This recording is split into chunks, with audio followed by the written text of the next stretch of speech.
Hello and welcome to Decoding Attachment Style. Today we're doing something a little different.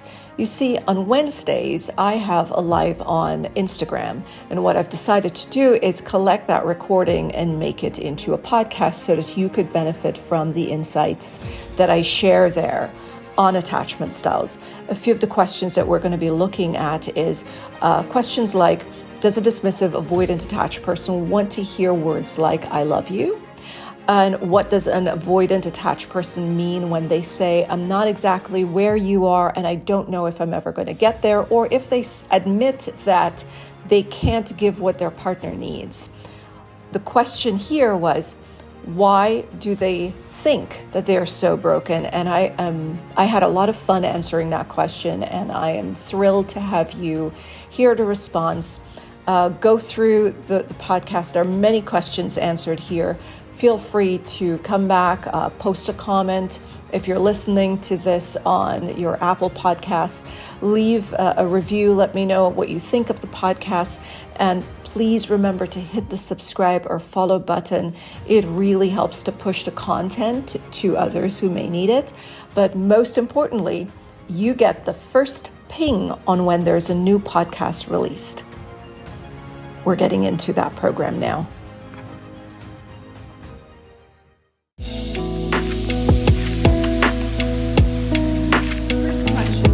Does a dismissive avoidant partner wants to hear words like, I love you? What are the words they want to hear? Now, I'm not going to get into it here because I've gotten into it many times. There are a lot of articles there on my website. There are posts on this. There is a difference between someone who's got a dismissive avoidant attachment style and someone who's got a fearful avoidant attachment style. Someone who leans more towards the dismissive avoidant. A fearful avoidant is going to be smack in the middle. Now, what that means is this person wants closeness, but they can get afraid. They can get afraid of losing their independence, their autonomy. They don't like conflict. So when they're here, the relationship's going great because they could manage their emotions. They're people who are self-aware. I am yet to meet an avoidant attached person who is not self-aware. And the reason, I could not have said this when I was in my relationships. The reason for that is because I didn't give that person a safe space. I did not know how to give them a safe space. So in my practice, I meet people, and this is a safe space. You get to share with me. You don't know me. You're not emotionally connected to me. So avoidant attached persons will open up, and I'm very well aware now, even in my personal relationships, that someone with an avoidant attachment style can eventually feel safe enough to share all that they know about themselves. If you're in, any one of us, if we're in a relationship and we're not feeling safe, we feel as though we're always criticized, we're not good enough, we're always being attacked, then we're not going to share how we feel because we're going to feel as though anything we say, it's going to backfire on us, right? So when we feel safe, we will share. Now, for the avoidant attached person, that can take a longer time. It takes a long time to trust someone. And truthfully, I think we should all be careful with how easily we give our trust. But let's get back to the spectrum.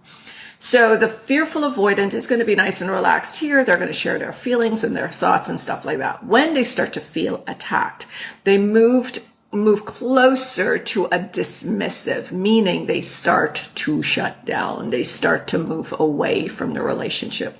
If they feel like they're going to lose you, that you have strong boundaries, that you're not going to tolerate their nonsense, they're either going to be right here because you're communicating well and they have a safe space to share how they feel and think. Or if they feel like they've done something and you're not going to tolerate it because you know your worth and your value, they start to move towards their anxious side. So a fearful avoidant is someone who's got both a dismissive and an anxious attachment. That's kind of what it looks like, just to simplify it.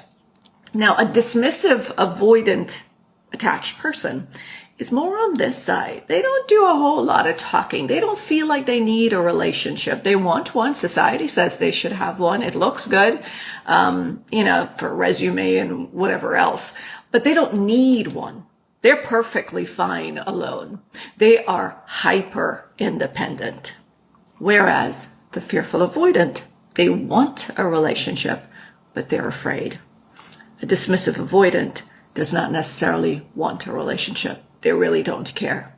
These are the people that you're going to find may get married once or get into a relationship once, and it ends, and then they never get into a relationship again. So to answer the question, dismissive avoidant, do they want to hear words like I love you? Now I'm going to cover this for dismissive and fearful avoidant. These are people who, as children, were in homes where they learned that words meant nothing. It's your action that matters. They might have had caregivers, and I'm talking about before the age of 7, where they felt like the caregiver did not give them the attention or approval or validation unless they did something to earn it, to deserve it. So let's say, for example, the child wants to show their busy mother a drawing. And the busy mother says, you know what, I'll look at it a little later. I'll come to you a little later. But the mother never does. It's only when the child performs well at school that the mother says, oh my gosh, you did so well. I'm so proud of you. That child grows up knowing that I have to do something in order to be approved of. Okay? Now, when you use the word, I love you, and especially in these relationships, grown-up relationship dynamics that we have right now, let me preface something. I'm from an anxious attachment style. I can now reflect on my past relationships and see how I showed up. Yes, I would say I love you. Yes, I would say I love you unconditionally, but you dare not do something that made me upset. It meant that you had to give me the thing that would make me happy. If not, I'd be upset. Now, if you're in a relationship and you're saying, I love you, I love you, I love you, but your actions don't seem to match it, then of course they're not going to believe it, right? So let's say you say, I love you, I'm never going to leave you. And that is your intention. That is what you truly want. But after a while, you start building up resentment. You keep giving and showing up for this person, and they're unable to meet you. And you make that threat, I can't handle this anymore. Just that. You're not saying you're leaving. I can't handle this anymore. It implies that you're not happy with them and you can very well leave. Now, how does that translate to I love you? So what a fearful avoidant or a dismissive avoidant or an anxious attached or a secure attached person would prefer is that we show them we love them. They don't need to hear it. The anxious attached person will want to hear it. They feel like if I hear it, it's a confirmation. But keep in mind that you're also setting up yourself for danger, because a person can say, I love you, and still break up with you. It doesn't mean they don't love you. It just means they choose not to be in the relationship. So let's wait for actions. Let's learn to wait for an action and not fall for the words. The avoidant attached, they have learned that words are cheap. Anyone can say anything. You want to wait to see how people show up. And that is why the avoidant attached person will take their time getting to know someone, because for a person to show consistent behavior, you can't gauge that within a week or a month or 3 months. It takes a long time before we could start to let our guards down and say, okay, wait a second. This person's really been consistent. The avoidant attached person knows that well. So do they want to hear the words? I believe every human being wants to hear that they're cared for and they're appreciated. When you are going to share that you love your avoidant attached partner, what you want to add there is, what exactly do you love about them? So I'll get personal here. When I'm going to share with my partner what I love about him, it's going to be my truth. It's not going to be something like, oh, I love the way you love me. Then I don't really love you. I'm not seeing you, the person.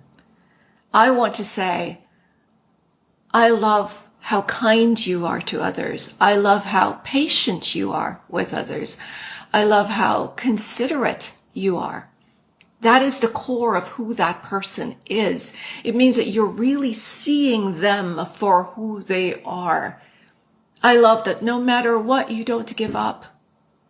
You're resilient. You push through. You have a light. You make me feel at peace. Right? So if you're going to say, I love you, say what it's for. And what we also want to know is that feeling of love, that butterfly thing that you get, like, oh my gosh, that's a good looking person right there. I love this person so much. That's not the love. That feeling of, looking at them across the room and you remember something kind or beautiful that they did and you think, yeah, I feel at peace with this person. I love this human being. That's the time to tell them that you love them. If you keep saying I love you every day, every few minutes, they know it's not true. It's not genuine. We all know it's not true. All right? So say I love you, but have your reasons. Really feel it and then tell them the reason. The other question, dismissive avoidance says, I'm just not where you are. I don't know if I will ever get there. What does it mean? Again, a dismissive avoidant rarely will ever tell you what they're thinking and feeling. They shut down. These are people who are incredibly great at not speaking at all. So they're not going to share their feelings. They're just going to shut down and you could do whatever you want. You could leave, you could threaten, you can cry, you could do whatever you want. I just saw someone popped up, one of my favorite humans. Hello. I know you know who you are, so hi. And it's great to have all of you here. It's always, wonderful that you're here and you remind me that my work matters. I don't know how to put OAY 150 says, keep up the good work. You're a great resource. I'm really happy that my years of pain and learning and experience finally pays off. It makes it all feel worthwhile. So thank you for supporting my work and being here. All right, let's answer another question on the dismissive avoidant. Yes, a dismissive avoidant is really not going to tell you how they feel or how they think. But when a fearful avoidant says, I'm just not where you are, I don't know if I will ever get there. A secure attached person can also say this. What it really means is that what you're exhibiting, you're saying that you want to be with this person, or you're letting them know in some way, shape, or form that you're interested in something more with them, a deeper connection with them. They're saying that they're not there. They're not feeling that. They're not ready for that next step. And they're also saying they don't know if they're ever going to be there. Now, we don't know what their reasons are, and you don't have to be concerned with their reasons. Now, a secure attached person is going to say that and say, okay, I understand. Thank you for letting me know. And they move on. Does it mean it's not going to hurt or sting? Of course it will. But they're not going to take it personally, and they're not going to try harder. So if you hear something like this, and they say, I don't know if I'll ever get there, what you want to do is check in with yourself. How do you feel? Do you feel like, oh, well, maybe they just need some time. Maybe I've heard on social media that I should be patient, so I'm going to stick around and wait to see if they change their mind. I'm going to do more to show them that I'm the person for them. If you do that, that's an insecure attachment style. And when I say insecure, it's either an anxious attachment or an avoidant attachment. If you want to be a secure attached person, you also want to start learning how to mirror that secure attachment. And a secure attached person will say, thank you for letting me know. I wish you all the best. And they will move on. They're not going to stop and try to work harder at this. Another question, dismissive avoidant admits he can't give what partner needs. Why do they think they're so broken? A person who knows that they cannot give you what you're asking for is not a person who is broken. That's a person who is self-aware. That is a person who knows that you're asking for something and they're not capable of giving it to you. Let's say I come to you and I give you this pen and I say, I'm giving you this pen and I want $5 for it. That's what I want. I want $5. And you're looking at me and saying, well, I can't afford to give you that. Am I to say to you that, oh, why is it you think you don't have the money to give it to me? Why is it you don't think that you have it in your wallet? Well, because I know my wallet's empty. My wallet is empty. I cannot give it to you. So it's not that the person is broken. It's that they know what they're capable of. And whatever you're asking them for, it may not seem like anything for you. I may think that $5 is not a big deal. You could give it to me.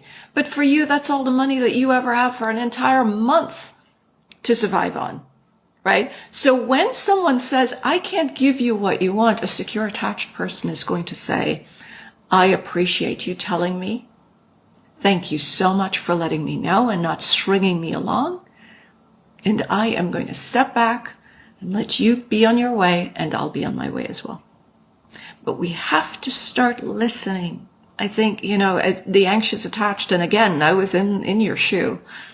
You try harder. Try and try and try harder. The only thing that gets my relationship or all of my relationships working is that now I know that if someone is not willing to meet me halfway or cannot meet me halfway, that's all right.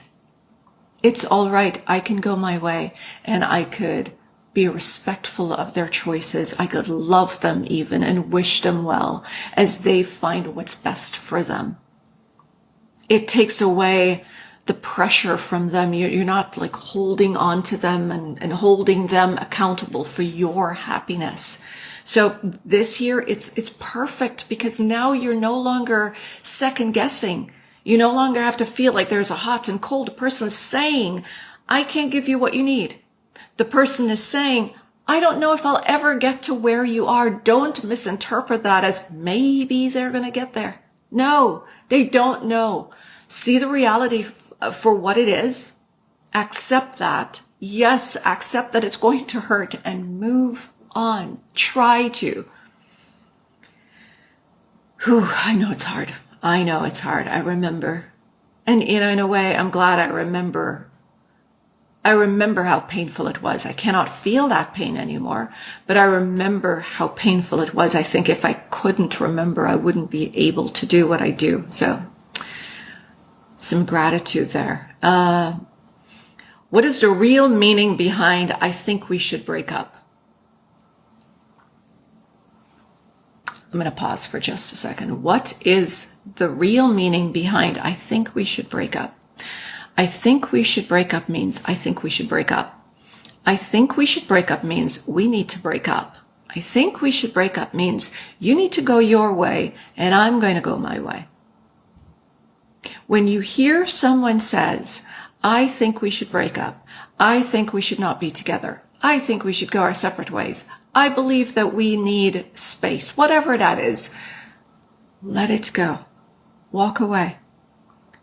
When you know what your worth is, you're not going to stop and beg them to see your worth.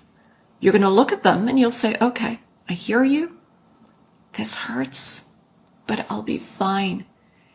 Instead of staying and fighting and begging for them to stay with you. See it for what it is and let it be. I know it's painful, but it is so much better to accept what you are hearing, move on, instead of being stuck in it for 10 or 20 years or 30 years, begging this person. Because what has happened in many of these relationships is that the avoidant attached may say, I can't give you what you need. The anxious attached pulls away a little bit, but then comes back in, pulls the avoidant back into the relationship. Everything's okay for a minute or two. Then the avoidant does it again. And the anxious goes back into that cycle, pulls away, then comes back and pulls back the avoidant into the relationship. It does not end until one or both of you work on your attachment style. You don't necessarily have to work on your attachment style, but you must be aware of what you're asking this person for. Are you attuned to their needs as well as your own? Are you self-sabotaging? Are you dependent on them for validation? All of these things need to be worked on. This isn't just about an attachment style, learning about attachment theory. I know a lot of people say, oh, this person needs to learn about their attachment style. Sure, you could do that. It's not that easy. You could learn everything on the theory. But when I ask you, how well do you love yourself? People say, oh, I love myself. I take care of myself. I go to the gym. I go to the spa. I shop. I do things alone. All right. How many times did you neglect yourself for somebody else? How many times were you afraid that if you don't text your partner 5 times a day, that they're going to forget you? How many times did you put yourself second to do something that your partner liked? For example, you want to go to a restaurant and they want to go somewhere else. And you say, yeah, sure, whatever. That's you neglecting yourself. When you really love yourself, you would be able to say, all right, I get that you want to go here. However, how about we go to my place and then we go to your place, or we go to your place and then go to my place, but I'm not going to put myself second. That's the only way these relationships work. That means not just learning the theory of attachment style. It means learning how to heal your wounds. And one of the things I see a lot on social media, and at one point I even thought it might have been one way of going about healing. We say that, okay, we need to leave the relationship, heal, and then come back to the relationship. We cannot be in a relationship while healing. I find that being in a relationship, any relationship, all relationships, give us an opportunity to heal. If you're not around people, you won't be triggered. You're going to be all kumbaya and zen. Right? If I was on a mountaintop with monks, I would have nothing to worry about. I could meditate with them. I could be quiet with all of them. There will be nothing triggering me. So there's nothing to heal and grow from. But when I am with my partner, when I'm with my kids, when I'm with my friends, when I'm with my siblings, when I'm rushing through foot traffic in New York City, and I'm getting annoyed and upset and hurt, sad, depressed, all of it, those are the times that I could check in with myself and ask, wait a second, why is this bothering me? Why is this person who, I don't know, clicking their heels as they walk in front of me, why is that affecting me? Why when this person coughed, I just jumped back and got annoyed? Why did that affect me that much? So when you're in a relationship, and I've learned this personally in my relationship, my partner has so much to do with my healing. And it was exactly that, the triggers that made me pull back and ask myself, why is this affecting me? Why am I allowing this to get to me so much? What is it I expect from this human being who I claim to love, but I get upset with or annoyed with? So we can very well heal beautifully in a relationship. You just have to see your triggers as a learning experience and not something to run away from. Now, that being said, I'm not talking about abusive relationships here. I'm talking about relationships where you know this person cares about you, but they're not able to show up exactly as you need. And you have to ask yourself, is this such a massive need that I need my partner to call me every morning, to text me every morning, to text me 5 times a day when that person might have a really stressful job? Is that really a need?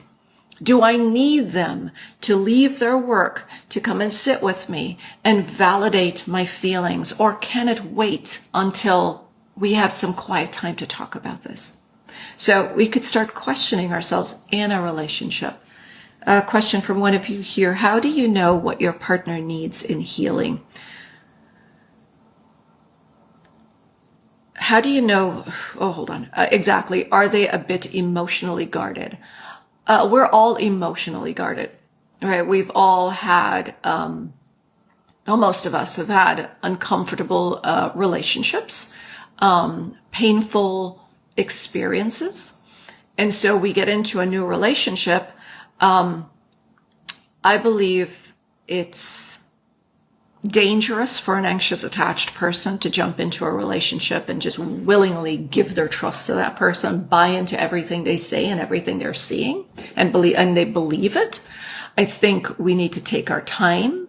So yes, we want to be a little guarded when we get into new relationships. And we're really not going to feel safe until we really learn to trust that other person. So how do you know that your partner needs healing? I think it's an easy tell. The way we communicate. Most of us, we need to heal from something or the other. What I think would be more helpful is when we focus on our own healing. We allow them to grow and evolve and heal the way they think is best for themselves. If we come in and we say, oh, I think you need to heal in this area, it's just not our place. It's not our right. We wouldn't like it if they start pinpointing every flaw that they see. Let's say, for example, and I could only speak for an anxious attached here because that's where I come from. Let's say I'm sitting with my partner and I say, well, you know what? I think you really need to heal, your issues with vulnerability. I think you really need to share a little bit more about what you're feeling and, at any time, just feel comfortable speaking up. Imagine if my partner looked at me and said, well, perhaps you need to learn to be quiet a little bit more. Learn not to tell me every thought that pops in your head. Learn to self-soothe. Learn to manage your emotions and not just vomit everything out. Process your thoughts before coming to talk to me about it. I won't like it either. But we don't get that. The anxious attached does not really get that because the avoidant attached, they don't share everything that they're thinking. They allow the other person that respect to just be who you are. And what they're doing is they're taking in all of that information about that person and deciding quietly, self-soothing, processing, managing how they respond and react, and making a decision. Is this the person I want to spend the rest of my life with? So how do we know that our partner needs healing? I'm sure they do. I'm sure there's some area that they need to work on. What you have to do is look at how you're feeling in the relationship. You don't need to know exactly what they need healing from. They don't need to do the healing work. It is upon you to look at how you feel in the relationship. See, are they making an effort so I could stick around and give this some time and a chance? Or am I seeing that this person is just not doing anything to be a better version of themselves so that the relationship can survive? And maybe I need to leave. Maybe I need to choose what's best for me instead of trying to make them do something like go to therapy so that I can be happier in a relationship. I hope that helps. I know it's not always what we want to hear. the truth of the matter is sometimes we need to. Love bombing is toxic.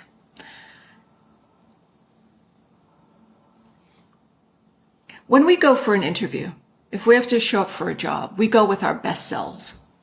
And this is why companies would generally put you on a probation, because they know you're coming in with your best. They don't know how it's going to play out. So they give you a 3-month, see how that works. We don't do that in our personal relationships. People show up as their best selves. Is that love bombing? I don't think so. I don't think that's love bombing. I think love bombing is when they're consistently doing that, and this is something that a narcissist would do. Consistently do that, and we buy into it quite quickly, which is what gets us hurt. But yes, that is toxic. Anyone with an insecure attachment will do something that looks or can be labeled as love bombing. Because the anxious attached, super, super patient, kind, understanding, loving, present, available at the beginning of the relationship.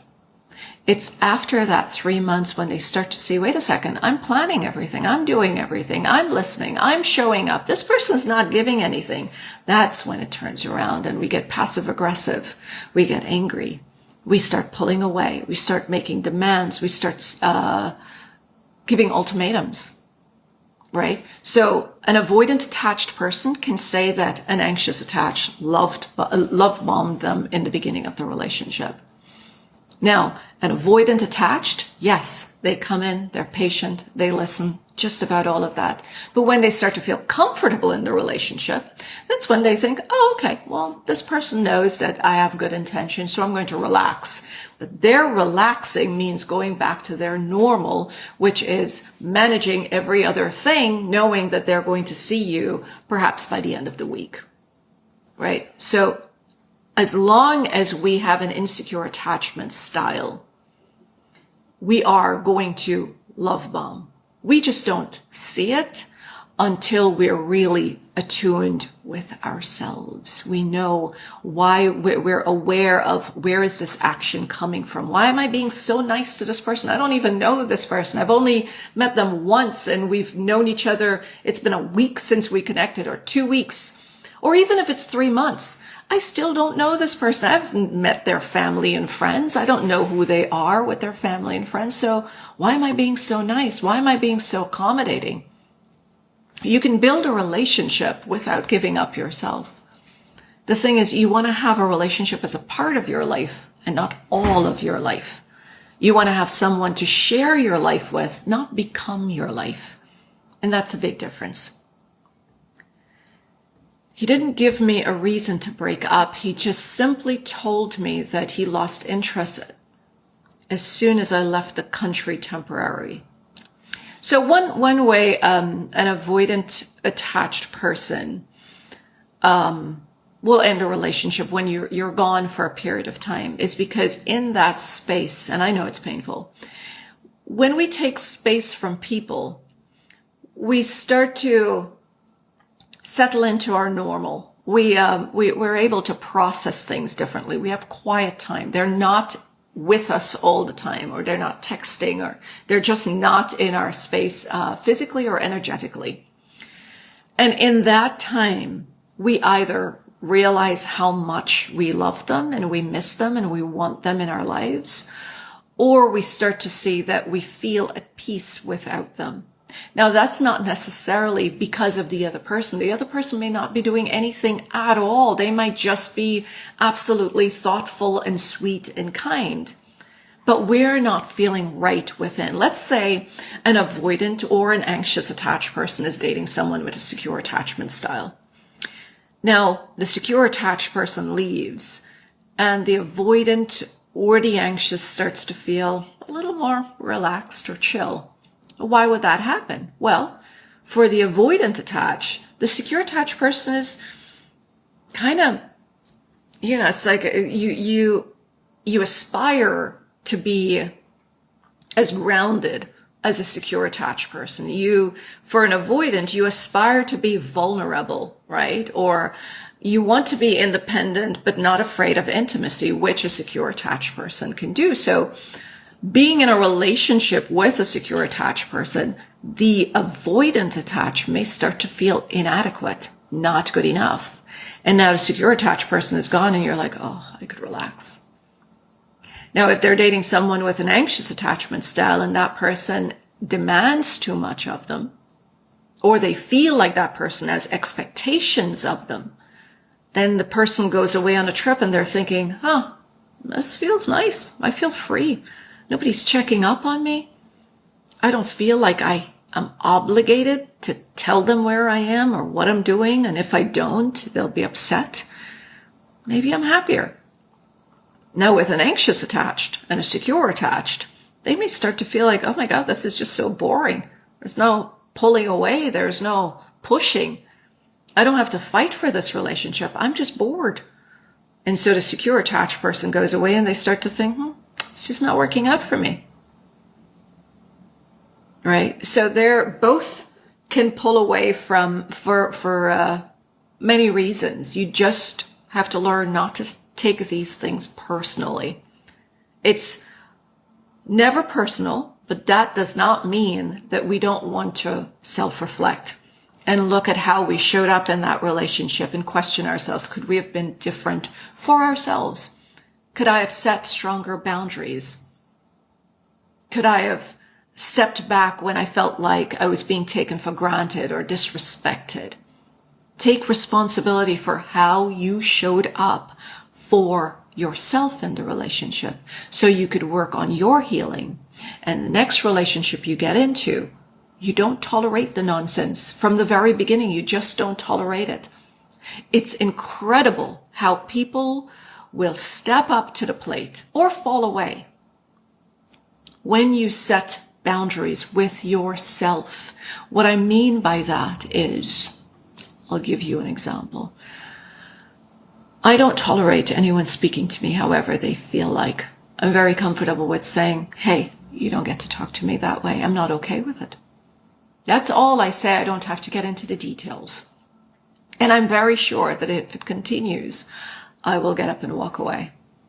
Now that tells that person to be very mindful of how you talk to me. And it's okay if that person gets defensive and they're hurt and they're upset and they want to walk away. That's all right. We all have a choice in the matter.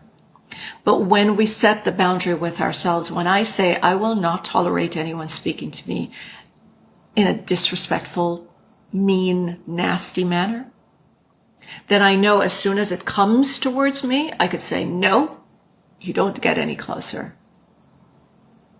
And when we do that, people, you don't have to tell them. You don't have to say, if you don't do this, I'm going to do that. That's an ultimatum. That's a threat. What they see is that this is a person, if I don't watch my tone, if I don't watch my words, they're just going to turn and walk away because they already spoke to me about it before. So set the boundaries with yourself.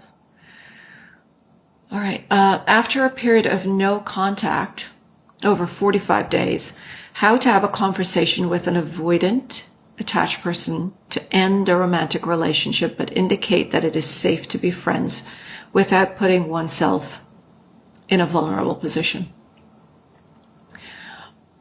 45 days of no contact is an indication that the relationship ended. I don't believe that as humans we won't be wise enough to get that. So if you want to say, okay, just for formality, let's really talk about this and end the relationship. All right, fine. But here's what I would advise. Take some more time before deciding if you want to be friends right now, because 45 days, you're still going to have some feelings for that person. And you could get entangled again. Allow your body to speak for you. Ask yourself, why is it I feel like I need to be friends right now? Why am I rushing this? Can I just let it unfold What's my real intention of meeting this person and talking to them about the end of the relationship? Most people, especially if you're a secure attached person, and you've gone 45 days of no contact, that relationship is over.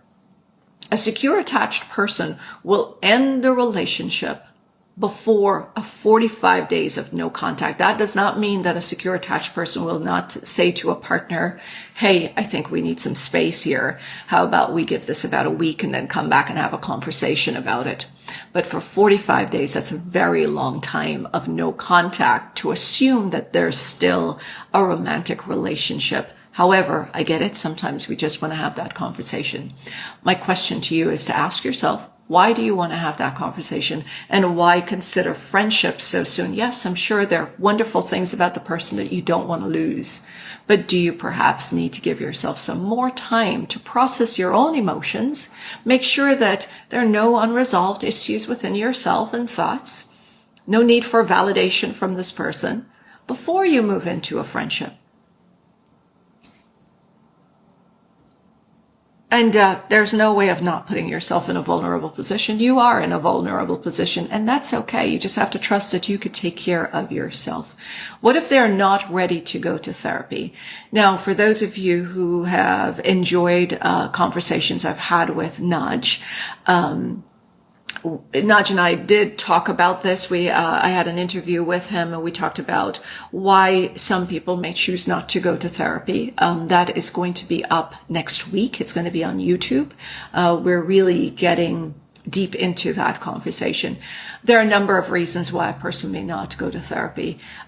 We find that those with an avoidant attachment style will generally start looking at getting help after 40. And the reason for that might be because they've had enough experiences to start to see a pattern and they just don't want it to continue.